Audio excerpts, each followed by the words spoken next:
Hello, everyone. Welcome to a very special episode of Uncanny Tracks. I am Bob in Cascadia. That is Matt in the Southland. And tonight we are talking about episode 7 of season 2 of X-Men 97.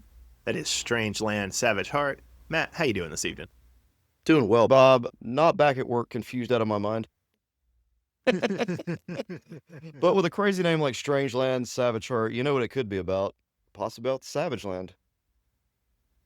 Matt, were you surprised that this episode for the blurb, I don't know what you even call it, the promo image on the streamer is straight up an image from New X-Men?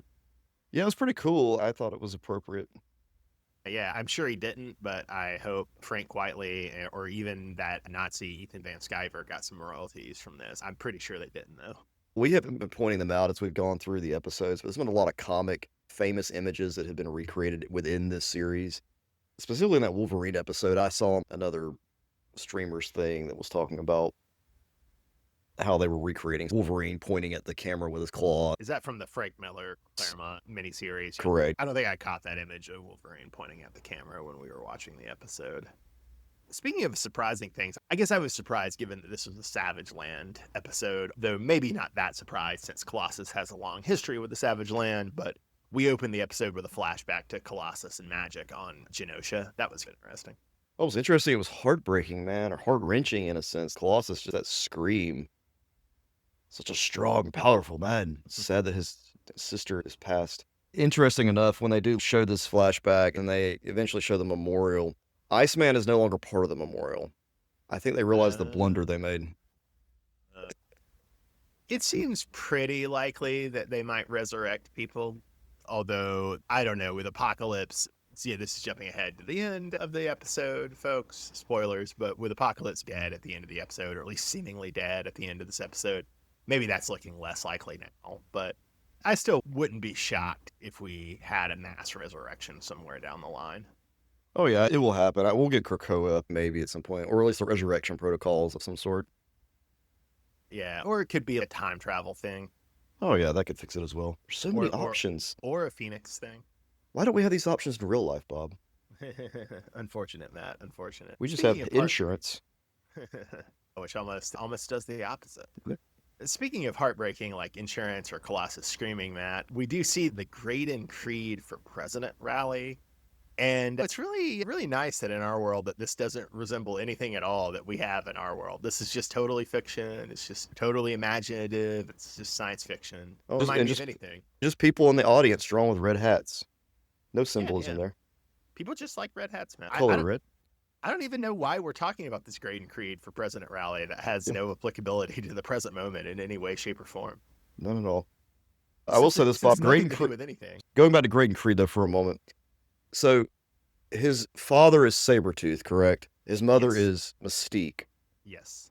Therefore, Nightcrawler is his half-brother. Yeah, half-brother. Okay, gotcha. And Rogue would be his foster sister. Gotcha. Okay, that all makes sense now. I was getting my timeline down to make sure. They do some of this in X-Men 92, don't they? Or am I totally misremembering? Most of it is cool. On the one hand, it does seem to be a little cheesy if you look at it of, okay, this guy is the child of two of the most powerful evil mutants, not a mutant, has concealed that successfully and has become a viable candidate for president. So he's a president who's hiding something. He's a person who's hiding something pretty big. The general public. Pretty big. Perhaps has but becomes the president. To an island. Oh, okay, yeah. He probably would have to, Bob, because in X-Men 92, I don't know if you remember, but he legit gets him at one point, he was in some sort of mech type of thing, like coming at people. His Friends of Humanity. Yeah. So there's probably images of him doing that, Bob. Probably saying horrible things about mutants on camera. Just completely, what you call it, racist. Perhaps being recorded talking about grabbing mutants by their mutation. Yeah, I'm sure there's all kinds of stuff like that. But all that said, it does seem maybe a little silly and maybe a little too on the nose and a little too lib that it's okay, your racist presidential candidate is the child of two mutants, powerful evil mutants as it goes. But then I was thinking about it, and Trump literally is the grandson of an immigrant and child of an immigrant. Exactly. So, oh, yeah, okay. I guess reality is as stupid as fiction in that sense. If not, it's as on the nose as it could possibly be, Bob. Yeah, as on the nose as possible. Like X-Men usually is. And least I'd be accused of being a lib, Matt. I do want to point out that this episode is also hilarious because Robert Kelly is the Joe Biden figure in this, not in the sense that he's senile and hiding it, although maybe he is senile and hiding it, but in the sense that he's already running mutant internment camps. He already has a strike force of mutants who go around and abduct children into concentration camps. God knows what happens to them in those concentration camps. And he gets no credit from the Trump base for it. And that's just beautiful. That is how American politics works. The Democrats run massive deportation operations that are horrible and deeply wrong. And partly because they're inept and partly because they're stupid, they get no credit at all from the Trump base. It's a beautiful portrait of American politics, is what I'm saying, Matt. It really is, Bob. I'm watching this. Wait a minute. Senator Kelly, why is he being portrayed as a good guy at this? Why? Oh, he's just as bad as the other ones. Yep. They're the same. We even saw this stuff Kelly did in X-Men 92. Either candidate you vote for, they're going to put mutants in camps. That's We were able to watch those adventures. It's wild. Matt, do you want to transition from how this has no connection to reality to reading out the names of some acolytes? We do have the acolytes here. They're the guys who show up. We have yet another team of mutants. And this is not a full list. Oh. This is just all I caught. And then I was, do I want to look at somebody else's list? And then I was, nah, what's the point? Let's just hit the highlights. The characters I've pulled out are the ones I think are important. Looking at your list, and yes, most of these characters I am familiar with. They had action figures. You've got Frenzy, Random, who we've discussed multiple times, Random and his randomness. Colossus, of course. Exodus, who I had an action figure of as a kid. He's interesting, although he does get wasted pretty quickly in this episode. Amelia Vaught, who we love. We've talked about her. Tempo, Rusty, and Skids. We had a long discussion about who they were. We brought up most of these characters, if listeners are curious, when we covered the first issue of X-Men 97. Not all of them, but some, especially, I think, Random, Exodus, Rusty, and Skids, and Tempo came up in that one. She's a black lady. She's a cool character. She got more prominent in the 2000s. She was on the Acolytes in the 90s, so we saw her a little bit when we were kids, but she got more prominent in the 2000s. I think especially in Mike Carey's X-Men Legacy, which is a very good book. We should read it at some point. So Frenzy is cool. She makes a face turn later, joins the X-Men. Random, we've talked about. He's pretty forgettable. He's honestly Marvel Lobo almost. Colossus, obviously, we know. Exodus is pretty cool villain, honestly. I didn't used to think that, but Kieran Gillen did great stuff with him in the Krakoa era on Immortal X-Men. You got to read Kieran Gillen's Immortal X-Men. His powers, help me out with his powers, though. He can teleport, but he has telekinetic powers, right? Telekinesis.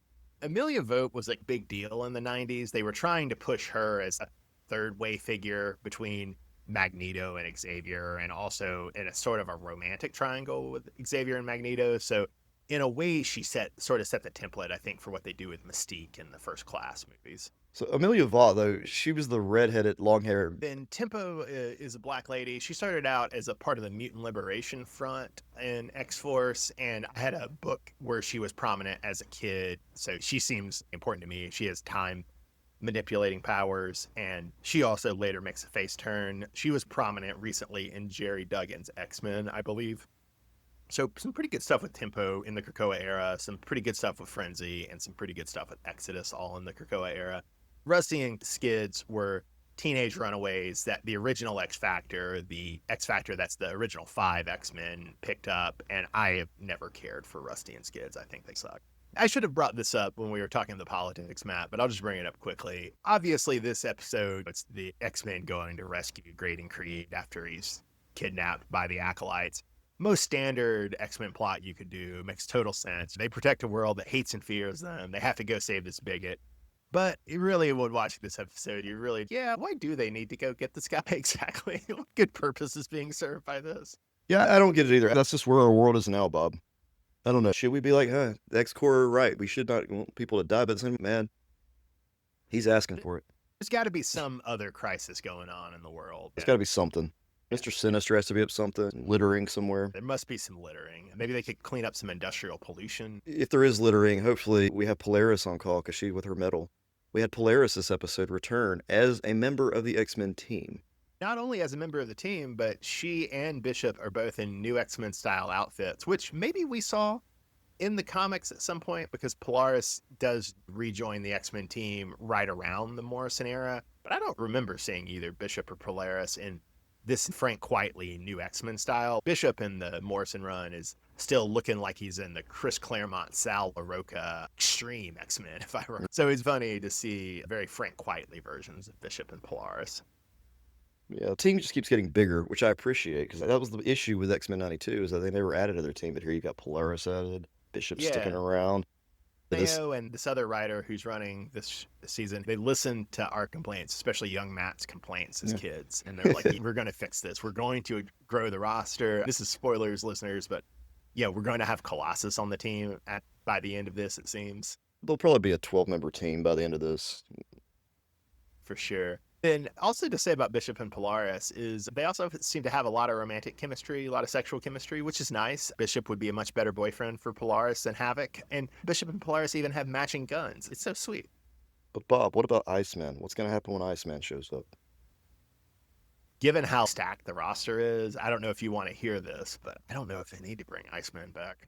But Bob, Polaris and Iceman, they were best of friends. And she's got Bishop now. She doesn't need either of ex-boyfriends. One of whom needs to realize he's actually gay, and the other needs to realize that he's actually a fascist. That's probably the plot they'll bring in. They'll probably bring in Iceman for that. I guarantee it. That's what they'll explore. It'll be one episode. So you're saying we're going to get a romantic square that's Bishop, Polaris, Iceman, and Havoc? Throw Morph in there for good measure, I'm sure. Wolverine's not around. Morph has to attach themselves to the next alpha they see, which is Bishop. Some really good X-Men comics, Bob. Speaking of something I could have written in this, I already said I hate Rusty Matt and the member of the Acolytes, and so when Bishop just blasted him, oh man, that was satisfying. Yeah, it was nice. I love the amount of guns that are being used in this run as opposed to the first. I feel like they can shoot more now. Yeah, they can shoot more. They can show more of it. It's less lasery sometimes. Also, Matt, if you're excited about cartoon violence, wait till you finish Cape Crusader Season 2. Oh, my God. Oh, wow. Okay, yeah. I'm 2 episodes in right now, Bob, and I'm enjoying it, but we'll see how that goes. Very deep in the series, Matt. There's the most kiddie episode of the series ever, but it also has, I think, the most disturbing image I may have ever seen in animation. Oh, God.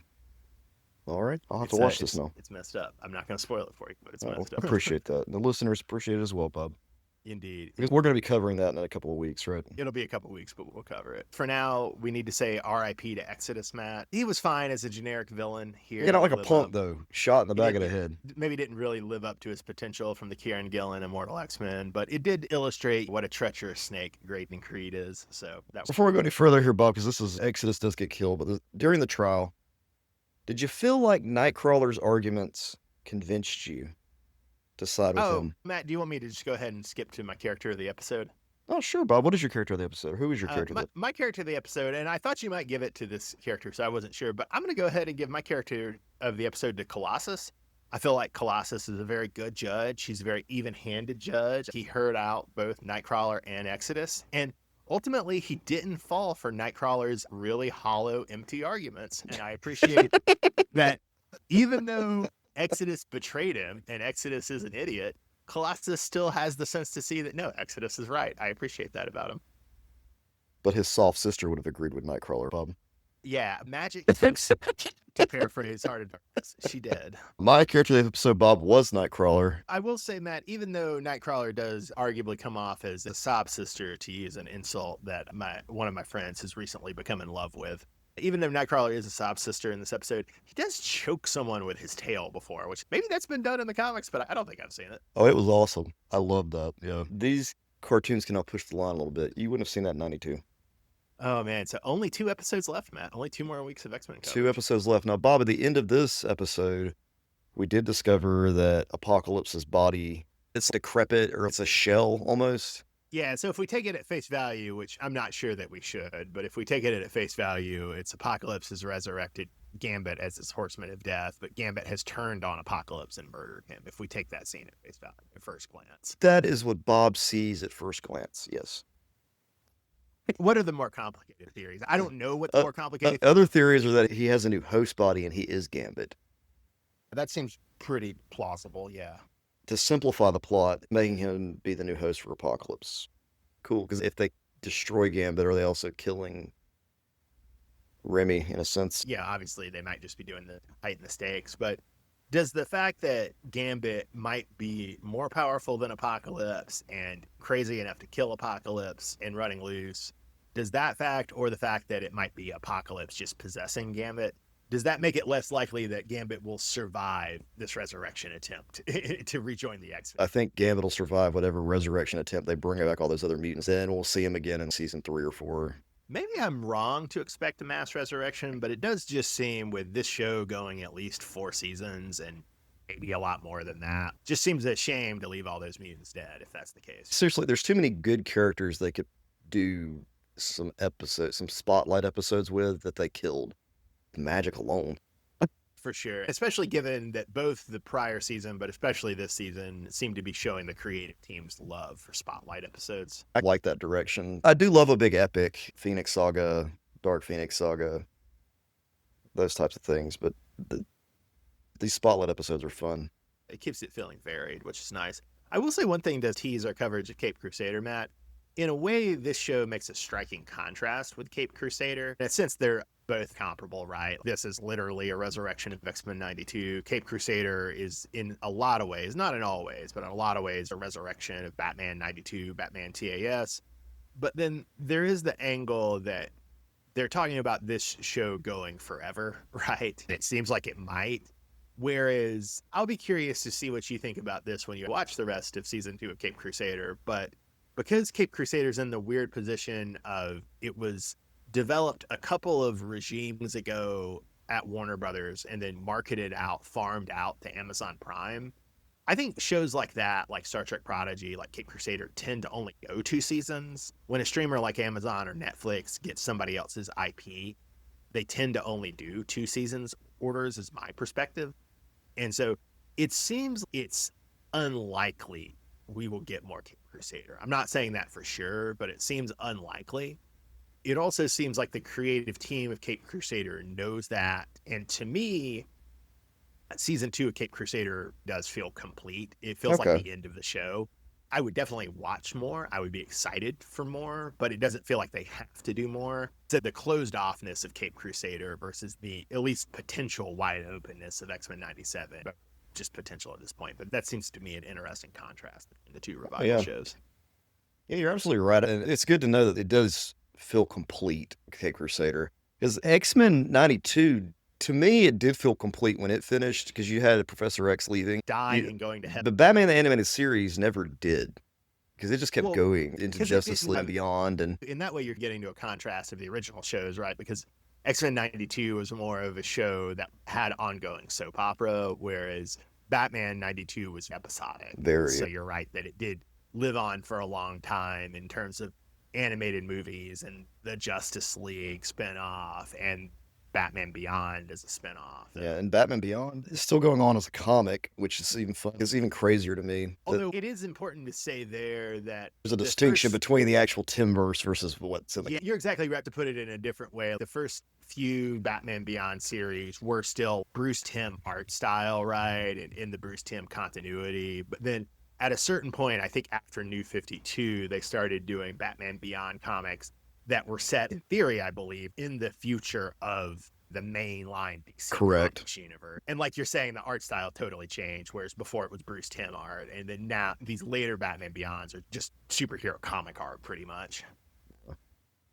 Bob, yeah, 2 more episodes to go. 2 more episodes to go. In some ways, this was a little surprise. I didn't necessarily expect they would repeat the pattern, but if I'm remembering right, in season 1, it was a 3-part finale. Whereas here, this isn't really the first part of 3, even though it does have this big Gambit cliffhanger at the end. I appreciate not doing the 2-parters, to my opinion. There's something about having that cliffhanger that drives me nuts. Matt wants to cut down on its cliffhangers and spotlights. Cut the cliffhangers. I want 1 solid episode a week. X-Men 97's been delivering for you, and we will be here to cover the last 2 episodes of it. I am Bob in Cascadia. That is Matt in the Southland. Have a great night, everybody. Thanks for listening.